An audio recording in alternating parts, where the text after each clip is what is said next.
So this is a relay. They're basically an electronic switch. They usually have a circuit diagram on them on one side, and they are voltage and current rated.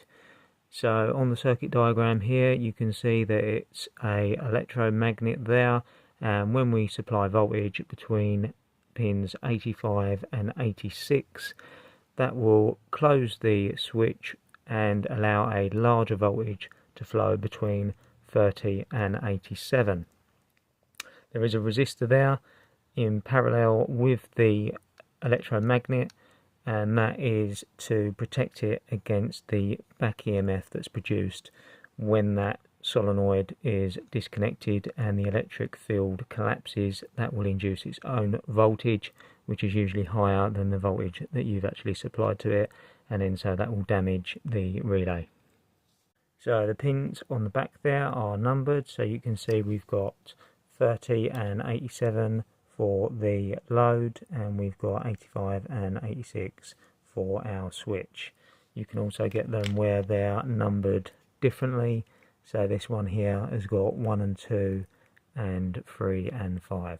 So the way you can test them, you can just get a 9-volt battery and you can make a connection between 85 and 86 and you should get a click. So we just look on the back here and we've got 85 and 86 there, and if we just make a connection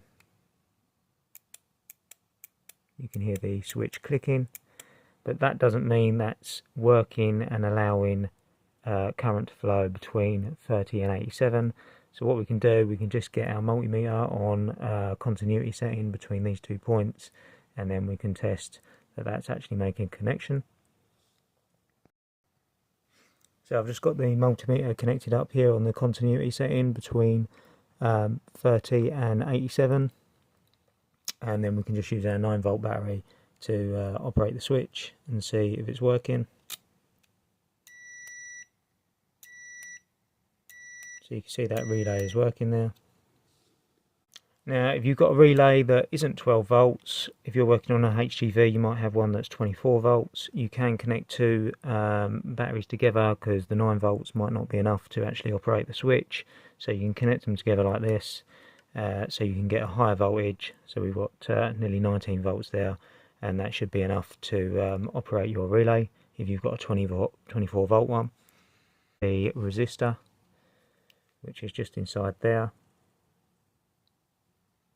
and it also goes through this solenoid. You can see that's operating the switch,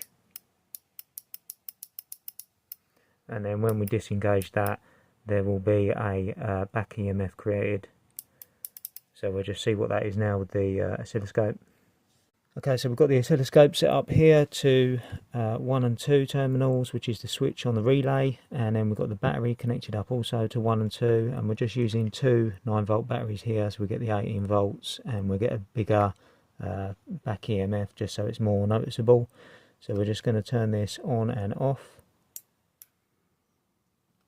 I'm just going to pause that in the middle. So I've just repositioned that.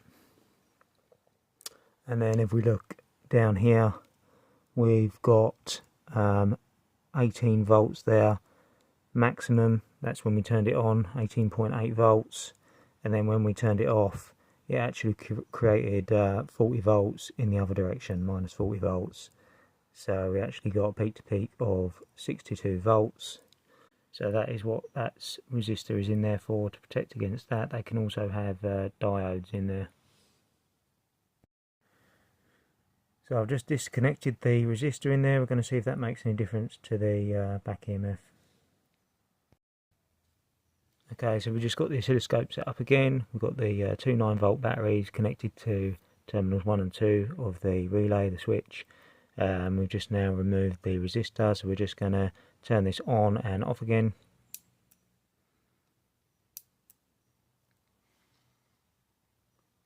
So you can see there we've got a maximum of 18.8 volts when we switched it on, and then when we switched it off it's now nearly 60 volts, peak to peak of 77 volts there.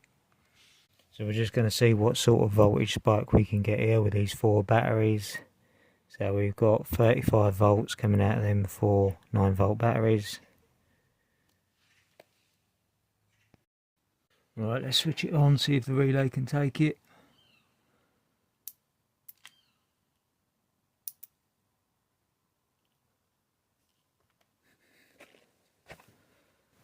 So we've got a 65 volt voltage spike there, so there is a limit to the voltage spikes that the solenoid can produce.